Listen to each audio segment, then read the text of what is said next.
Immune system, this is the chapter of class 12th RBSc, chapter number 39 है। तो chapter 39 तो RBSc की book में है और सेम टॉपिक NCERT की बुक में चैप्टर नंबर 8 के अंदर दे रखा है। तो उसका एक छोटा सा टॉपिक है, यहाँ पर कंप्लीट चैप्टर है। तो मिक्स इन्फॉर्मेशन डिस्कस करेंगे इन लेक्चर्स के अंदर। शायद आज 4th या 5th लेक्चर है। इससे पहले 3 या 4 लेक्चर हो चुके हैं जिनमें इम्यूनिटी के बारे में डिस्कस किया था।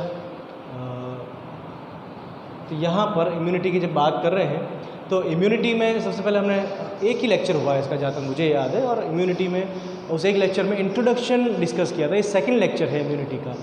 तो इस लेक्चर में टाइप्स ऑफ इम्यूनिटी स्टार्ट करनी है। इससे प्रीवियस लेक्चर के अंदर इम्यूनिटी का एक जनरल इंट्रोडक्शन देखा था, उसको डिस्कस किया था।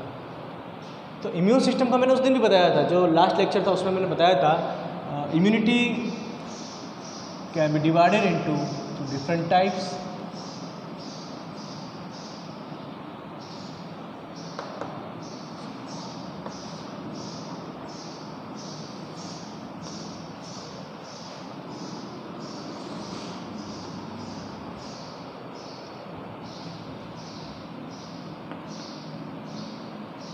Innate immunity and acquired immunity।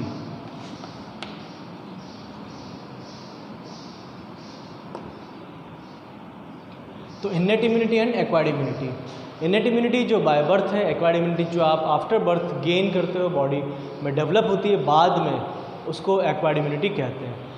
तो यहाँ पर अब डिफरेंस क्या है, आज innate immunity की बात करेंगे, acquired की बात नहीं करेंगे। एक एक डिफरेंस मैंने बता दिया।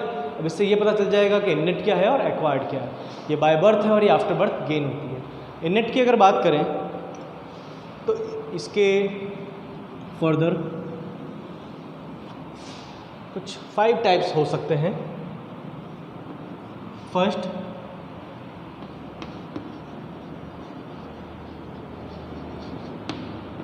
Physical barrier. Second,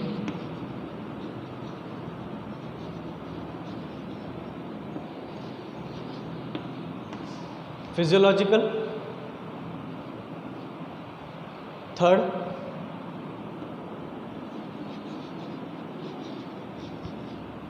cellular. Fourth,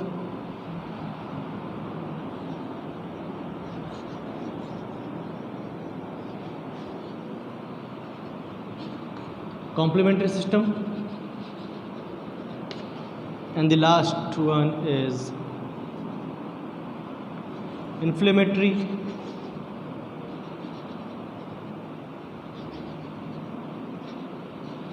and cytokine। तो यहाँ पर ये कुछ 5 टाइप्स हैं इनेट इम्यूनिटी के। सिंपल से हैं, बहुत इजी हैं, इजीली याद रख सकते हैं और इजीली समझ सकते हैं। इनेट इम्यूनिटी की जब बात की तो मैंने आपको सबसे पहले यही बताया, इनेट इम्यूनिटी उसको कह रहे हैं जो बॉडी में पहले से प्रेजेंट है, बाय बर्थ है। अब फिजिकल बैरियर के अंदर कौन आएंगे? फिजिकल बैरियर के अंदर आ जाएंगे आपके स्किन एंड एपिथेलियम। तो सिंपल सा यहाँ पर स्किन एंड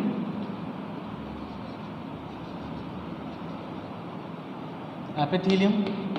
अब कौन सी स्किन, कैसे स्किन और कैसा एपिथेलियम?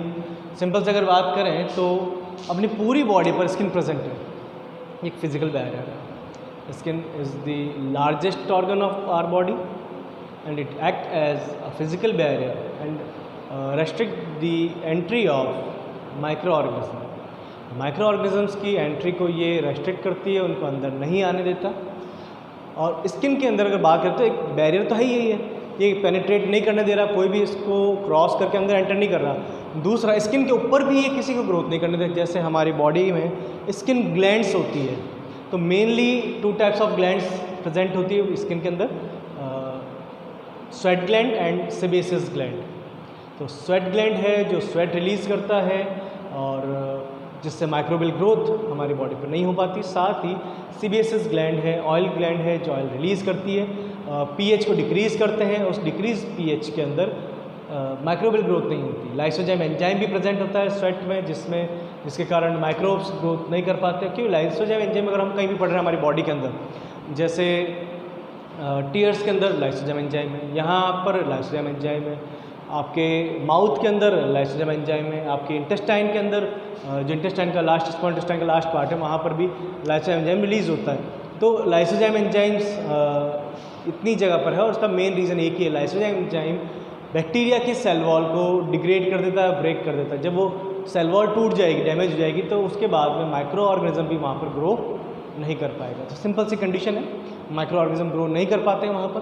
तो स्किन एंड एपिथेलियम, तो यहाँ पर दो चीज़ें प्रेजेंट है, आपकी पूरी बॉडी को कवर करके रख रहा है। स्किन ग्लैंड्स प्रेजेंट है, जहाँ पर स्किन नहीं है, अब कहाँ पर नहीं है, जो आपकी बॉडी की ओपनिंग्स है, जैसे माउथ है, नोज़ है, नॉस्ट्रल्स है, बकल कैविटी या माउथ जो ओपनिंग है, उसके अलावा जो जेनिटेलिया है, तो वहाँ पर स्किन प्रेजेंट नहीं है। तो अंदर की साइड उसमें जो पाथवे है वहाँ पर एपिथेलियम प्रेजेंट होती है, म्यूकस रिलीज़ करती है, और ये म्यूकस बैक्टीरिया को या जो भी माइक्रो ऑर्गेनिज्म है उनको किल करने का फंक्शन करता है। तो सिंपल सा ये फिजिकल बैरियर है। सेकंड बात करते हैं फिजियोलॉजिकल बैरियर की। फिजियोलॉजिकल बैरियर के अंदर आ जाएंगे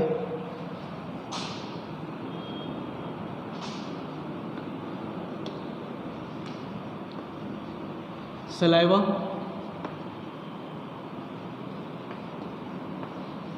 HCl,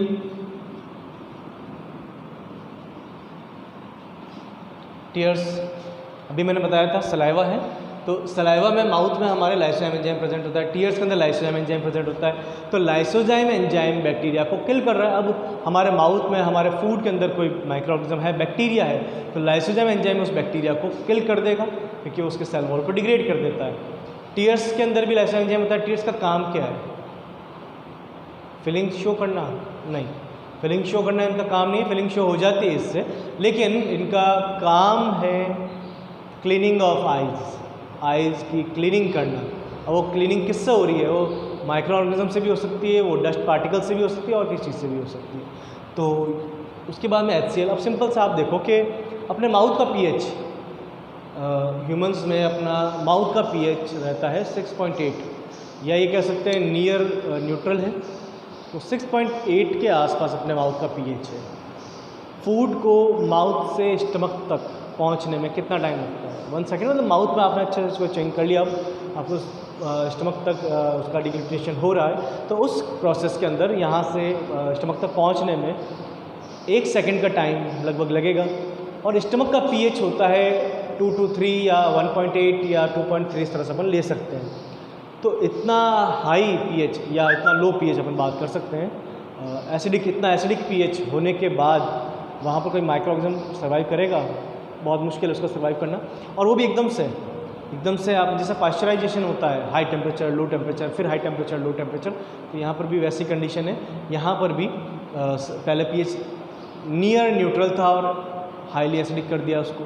तो इस तरह से बैक्टीरिया यहाँ पर माइक्रो ऑर्गेनिज्म किल हो जाते हैं। नेक्स्ट बात करते हैं सेलुलर की। अगर आपको ब्लड के बारे में पता हो कि ब्लड के 2 पार्ट होते हैं, ब्लड को 2 पार्ट में डिवाइड कर सकते हैं। ब्लड के कंपोजिशन की बात करें तो प्लाज्मा एंड ग्रेनुलर पार्ट या कॉर्पस सेल्स। कॉर्पस सेल्स को फर्दर डिवाइड करते हैं RBC, WBC and platelets. WBC के अंदर ग्रेनुलोसाइट एंड एग्रेनुलोसाइट। ग्रेनुलोसाइट के अंदर एओसिनोफिल, बेसोफिल, न्यूट्रोफिल, और एग्रेनुलोसाइट के अंदर मोनोसाइट और लिम्फोसाइट।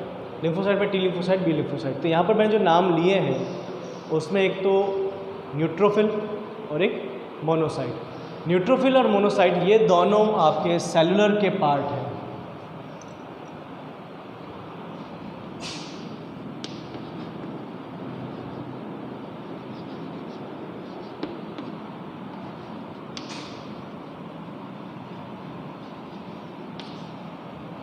नेचुरल किलर सेल्स हैं, मास्ट सेल्स हैं टिश्यूज़ के अंदर, मैक्रोफेजेस हैं टिश्यूज़ के अंदर, वो भी इसी का पार्ट है, सेलुलर का ही पार्ट है। कॉम्प्लीमेंट्री सिस्टम, ये थोड़ा सा इंपॉर्टेंट है। कॉम्प्लीमेंट्री सिस्टम के जो सेल्स हैं उनको C सेल्स कहते हैं। ये प्रोटीन है, इनका नंबरिंग भी ऐसी होती है, C1, C2, C3, इस तरह से नंबरिंग इनकी चलती रहती है। कंडीशन क्या है? कॉम्प्लीमेंट्री सिस्टम इसलिए कहते हैं क्योंकि हर एक दूसरे के लिए प्रीकर्सर की तरह काम करता है। यानी इसमें एक कास्केड होता है, एक के बाद एक बहुत सारे प्रोटीन हैं। एक प्रोटीन की एक्टिविटी होगी तो दूसरे की होगी, दूसरे की होगी तो थर्ड की होगी, थर्ड के बाद फोर्थ की, फोर्थ के बाद फिफ्थ की। तो एक दूसरे को कॉम्प्लीमेंट कर रहे हैं ये, इसीलिए इनको कॉम्प्लीमेंट्री सिस्टम कहते हैं। ये दो काम करता है। अगर आपके ब्लड के अंदर, आपकी बॉडी के अंदर कोई भी माइक्रो ऑर्गेनिज्म प्रेजेंट है तो कॉम्प्लीमेंट्री सिस्टम की सेल्स उसको सराउंडिंग कवर कर लेती है, पूरा उसको कवर कर लेगी और अट्रैक्ट करेगी फेगोसाइटिक सेल्स को। अब फेगोसाइटिक सेल्स कौन सी है? यही है मोनोसाइट और न्यूट्रोफिल। ये आकर उस पैथोजन को किल कर देगा। मतलब उस पैथोजन को ये घूमने नहीं देगी उधर उधर, पूरे बॉडी में घूमने नहीं देगी। ये कॉम्प्लीमेंट्री सिस्टम का काम। दूसरा काम कॉम्प्लीमेंट्री सिस्टम की सेल्स ये करती है, उस माइक्रो ऑर्गेनिज्म की बॉडी के अंदर, उसके सेल के अंदर पोर्स कर देती है, जिससे उसकी डेथ हो जाती है। तो इस तरह से कॉम्प्लीमेंट्री सिस्टम काम करता है। लास्ट बात करें इन्फ्लेमेटरी या इन्फ्लेमेशन, तो सिंपल सी कंडीशन है कि हमारी बॉडी में जब भी कोई रिएक्शन होती है, कोई पैथोजन एंटर करता है तो इन्फ्लेमेशन हो जाती है। और ये इन्फ्लेमेशन जो है, इसी से हमें पता चलता है कि किस तरह से हमारी बॉडी में कोई भी पैथोजन एंटर किया है, या जैसे रेडनेस है, इचिंग है, और भी कोई स्ट्रक्चर वगैरह उनके बारे में डिस्कस कर सकते हैं। साइटोकाइन, साइटोकाइन की जब बात करेंगे तो ये अज्यूम कर सकते हैं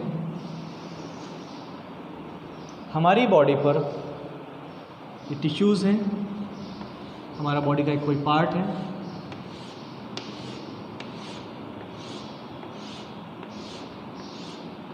ये हमारी बॉडी के टिश्यूज़ हैं।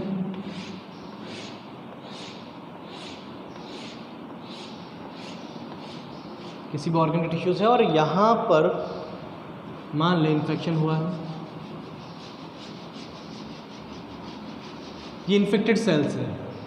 ये इन्फेक्टेड सेल्स एक केमिकल रिलीज करेगी अनइन्फेक्टेड सेल्स पर, और इन केमिकल्स को बोलते हैं इंटरफेरॉन्स।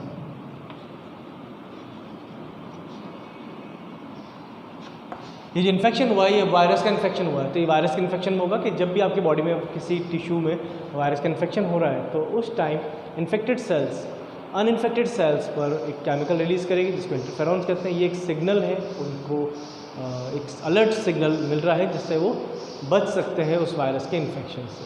तो ये है साइटोकाइन टाइप ऑफ इम्यूनिटी। तो इस तरह से यहाँ पर इम्यूनिटी में इनेट इम्यूनिटी कंप्लीट किया। नेक्स्ट लेक्चर में बात करेंगे एक्वायर्ड इम्यूनिटी की।